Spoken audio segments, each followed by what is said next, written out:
La police sera bientôt autorisée à pénétrer dans les domiciles privés pour procéder à l'arrestation des personnes en situation irrégulière sur notre territoire. Je t'explique tout, mais d'abord évidemment laisse ton avis en commentaire et abonne-toi.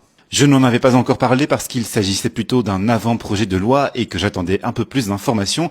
Mais ce matin, une session extraordinaire de la Chambre des représentants s'est tenue, session à laquelle j'ai assisté.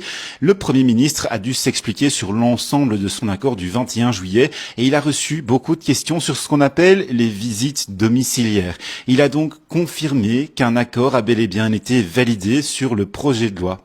Le gouvernement va permettre à la police, sur autorisation d'un juge d'instruction et en collaboration avec l'Office des étrangers, de pénétrer à l'intérieur d'un domicile privé pour procéder à l'arrestation des personnes en situation irrégulière, à la condition stricte que les personnes concernées refusent systématiquement de coopérer et qu'elles représentent un danger pour l'ordre public ou la sécurité nationale. Autrement dit, la mesure vise beaucoup les personnes qui ont reçu un ordre de quitter le territoire. L'Office des étrangers est d'ailleurs là, plutôt pour les expulsions. Alors pourquoi faire ça? Eh bien, je vous propose d'écouter les propos du Premier ministre qu'il a tenus ce matin. Pratique, il s'avère souvent difficile pour les services de police et l'Office d'étrangers d'arrêter certaines personnes.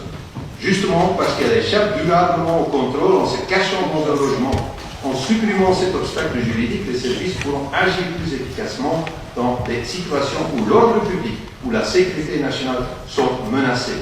Cette mesure, elle est fortement critiquée par l'opposition, à gauche, notamment au PTB et au PS. On s'inquiète par exemple de savoir exactement qui et comment on va définir qu'une personne représente un danger pour l'ordre public ou la sécurité nationale.